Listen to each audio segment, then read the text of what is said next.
안녕하세요. 아로니안입니다.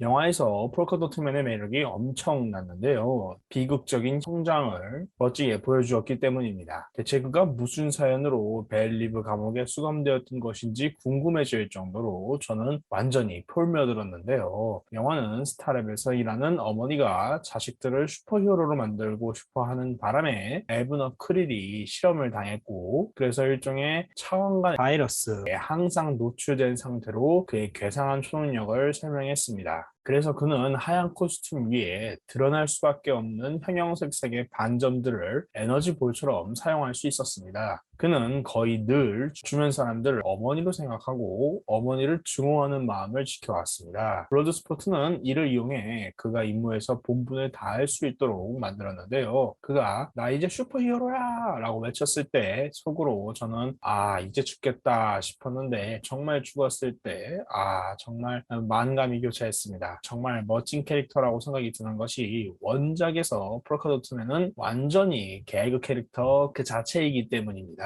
에브너 크릴은 미스터 폴카 도트라는 이름으로 범죄를 저질렀는데요. 기원도 밝혀지지 않은 괴상한 초능력을 갖고 있었기 때문입니다. 원작은 좀 더 선을 넘는데요. 그는 이 반점으로 다양한 원형 무기들을 만들 수 있습니다. 붉은 반점으로 날카로운 톱니바퀴를 만들어 공격할 수 있고, 금색 반점으로 태양 같은 밝고 뜨거운 원형 블라스트를 만들어서 공격할 수도 있으며, 노랑 반점으로 거대한 비행 접시를, 하얀 반점으로 사람도 탑승 가능한 비눗방울을 만들어서 이동할 수가 있습니다. 때로는 반점들이 주먹처럼 나오기도 합니다. 이 기상천외한, 하지만 왜 가능한지는 어느 작가도 설명한 적이 없는 초능력을 이용해서 미스터 폴카도트는 고담시에서 배트맨과 로빈과 싸웠습니다. 몇 년 뒤 에브너 크릴은 너무 가난해진 나머지 형형색색 반점의 기능이 없는 그냥 일반 반짝이 코스튬을 입고 이제는 무려 야구방망이로 무장을 해서 다시 범죄자가 되었습니다. 보석상을 털다가 경찰에게 잡힌 그는 경찰에게 아주 경미한 부상을 입히고 체포가 되는데요. 고담시경의 불독인 하비 블록은 이런 쫄쫄이 악당들의 치가 떨린다며 폭발을 했고, 문어크리를 완전히 때려눕혔습니다. 큰 부상을 입은 폴카 도트맨은 고담시경을 고소했고, 하비는 심리상담 처분을 받게 되죠. 한참 뒤 파이널 크라이시스 이후 그는 다시 미스터 폴카 도트가 되었고, 다시 그 코스튬을 입게 됩니다. 둠 패트롤의 악당 제너럴 리모터스는 밀로 교수와 함께 마이너한 악당들의 초능력을 강화시켜주는 극비 프로젝트를 진행을 했는데요. 여기서 나는 배트맨이랑도 싸운 놈이야 라며 큰소리치던 에브너 크릴은 검은 반점 능력을 추가로 얻게 됩니다. 바로 텔레포트를 할 수 있는 기능이었는데요. 하지만 그 기능을 제대로 써보지도 못한 채 휴먼 플레임이라는 악당이 다른 악당들을 배신하면서 미스터 폴커도트 역시 이때 비극적으로 사망하게 됩니다. 영화 때문인지 코믹스에선 이미 2020년에 프라이머스 버전으로 폴카도트맨이 나왔는데요. 원작도 영화처럼 이제 멋지게 설정이 바뀌는 것은 아닌지, 즉 영화의 내용이 원작에 역수입되는 것은 아닌지 기대가 됩니다. 그리고 더 수어사이드 스쿼드 속편이 나온다면, 그의 다른 형제들이 나온다면 재밌을 것 같습니다. 레케처 2는 2대 레케처란 뜻입니다. 그녀는 영화에서 정말 중요한 활약을 했는데요. 그녀가 아니었다면 전이 불가능했기 때문입니다. 배우 다니엘라 멜키올의 멋진 연기는 얼핏 지저분하기만 할 수 있는 캐릭터를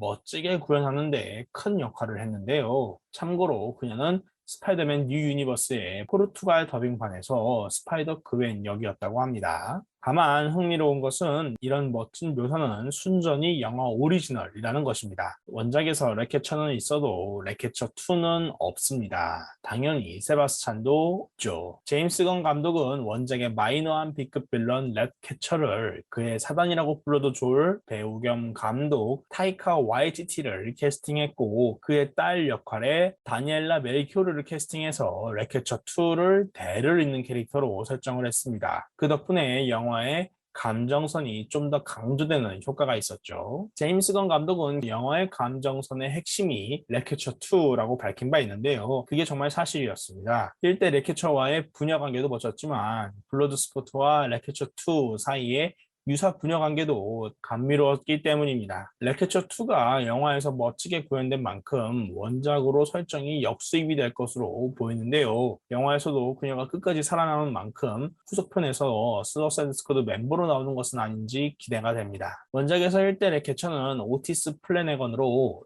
1988년 디텍티브 코믹스 585호에서 데뷔를 했습니다. 오티스는 그 당시에 해충 박멸가로 늘 쥐와 대화하는 법을 알고 있다고 주장을 했는데요. 그 당시가 거친 도시인 만큼 범죄를 저지르게 되었고 결국 오티스는 교도소에 수감되게 됩니다. 그곳에서 쥐를 조종하는 대화법을 터득하게 된 그는 복역을 마친 뒤 자신을 감옥에 가게 만든 공무원 4명을 납치, 하수구 속 자신의 은신처에 수감을 했습니다.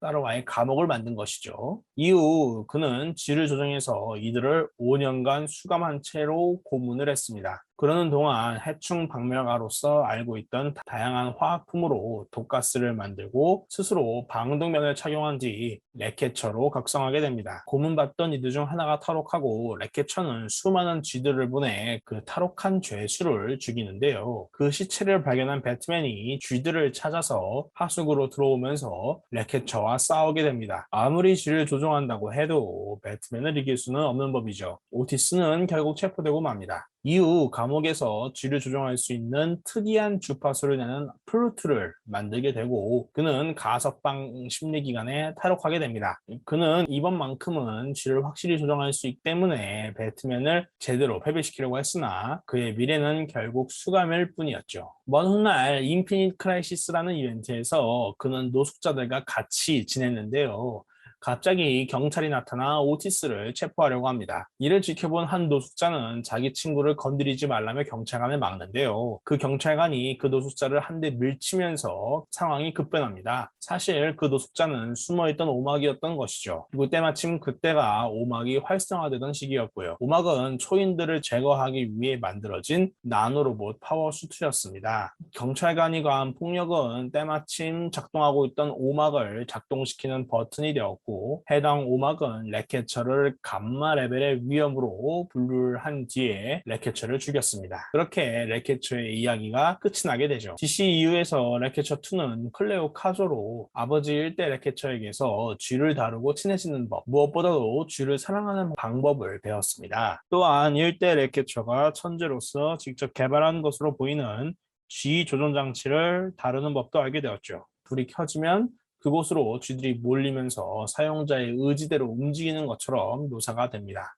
1대 레케처와 같이 하수구에 살았던 그녀는 종종 하수구의 악취를 막기 위해 방독면을 쓰기도 했죠. 그리고 그 덕분에 스타로에게서 생존할 수 있었고요. 1대 레케처이자 아버지의 죽음을 본 그녀는 살기 위해 2대 레케처가 되어서 범죄를 저지르다가 벨리브 감옥에 수감됩니다. 코르톤 몰티즈 임무에 나서면서 블러드스포트와 친해지게 되고 일정 부분 감형 혹은 사면을 받은 것으로 보이는데요.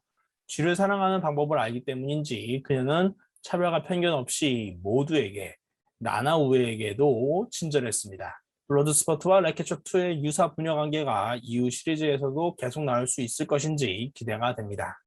킹샤크는 영화 속에서 나나우에라는 이름으로 등장했는데요. 그의 기원을 확실히 설명해주지 않고 듣자 하니 상어신의 자식이라 카더라 식으로 넘어가는 센스를 선보였습니다. 스티브 에이지가 신체 연기, 즉 모션 캡처를 했고 목소리는 실베스터 스텔론이 맡았는데요. 뭔가 귀여워진 람보 느낌이 나서 굉장히 인상적이었죠. 말투도 어눌하고 주어와 목적어도 달라지는 듯한 디자로 같은 느낌이 인상적인 게 또 다른 구르트의 탄생인 듯 했습니다. 마지막에 살아남은 만큼 그가 앞으로도 수어사이드 스쿼드 멤버가 될지 궁금해집니다. 왜냐면 그는 원작 수어사이드 스쿼드의 인기 멤버이기 때문이죠. 킹샤크는 1994년 슈퍼보이 영호에서 카메오로 등장한 것이 데뷔였으며 이후 슈퍼보이 9호에서 제대로 등장했습니다. 주로 슈퍼보이의 악당으로 묘사가 되며 아쿠아맨 코믹스에서 나나우에는 상어신의 아들이라고 그 기원이 확실히 정립이 되는데요. 초자연적인 그의 기원은 그에게 초인적인 힘과 신체를 주고 심해의 압력이나 극심한 추위, 총상 등의 상해에 대한 저항력을 주었습니다. 또한 상어와 같은 신체는 그에게 수중에서 호흡이 가능한 아가미와 전투 시에 사용할 수 있는 날카로운 이빨, 손발톱을 주었죠. 그리고 초인적인 속력의 수영을 할 수 있으며 빠른 치유력을 갖고 있습니다. 하와이에서 나나우에는 사람들을 먹어왔는데요.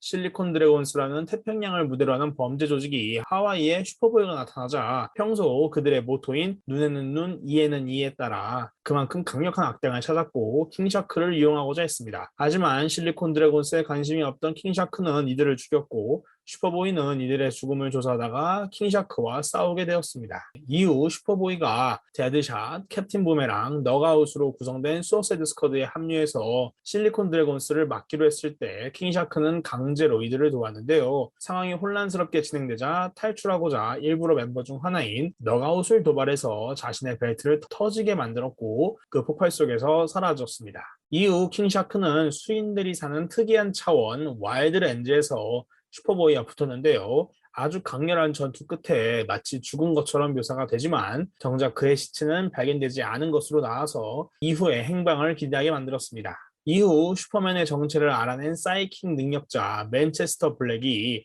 슈퍼맨의 여러 악당들을 한데 불러서 메트로폴리스를 침공하는 이야기인 엔딩 배틀이라는 이벤트에서 킹샤크가 등장을 했습니다. 그 이전까지 킹샤크는 말수가 없었는데요. 이 작품에서는 맨체스터 블랙에게 영향을 받은 것인지 말수가 많아졌습니다. 그러나 단번에 슈퍼맨에게 제압당하게 되죠. 이후 조커가 라스트 랩프 스토리에서 폭동을 일으켰을 때 범고래 수인 빌런 오카와 같이 난동을 일으킨 그 당시의 악당 중 하나가 되었으며 인피니 크라이시스 이벤트에선 수중으로 가라앉은 샌디에고 즉 서브 디에고를 공격한 악당들 중 하나였죠. 인피니 크라이시스로부터 1년 뒤를 그린 이야기 원 이어 레이터에서 킹샤크는 많은 변화를 겪게 되는데요. 아버지 상어신 샤크갓이 그에게 듀엘러 인 뎁스가 된 아쿠아맨을 도와서 아쿠아맨의 후계자 아서 조셉 커리를 양성하라고 부탁을 받았기 때문이죠. 이건 살짝 이야기가 복잡한데 뉴 52의 아쿠아맨은 아서 커리이지만 뉴 52 이전의 아쿠아맨은 올인이었기 때문이었습니다. 아무튼 킹샤크는 이제 악당이라기보다는 노력자가 되어서 새로운 아쿠아맨 아서 조셉 커리를 도왔습니다. 킹샤크는 이후 시크릿6라는 안티히어로 팀으로부터 면죄부 카드를 노린 악당들 중 하나로 나왔으며 이후 킹샤크는 시크릿6의 멤버가 되지만 정작 팀은 금세 와해되고 맙니다.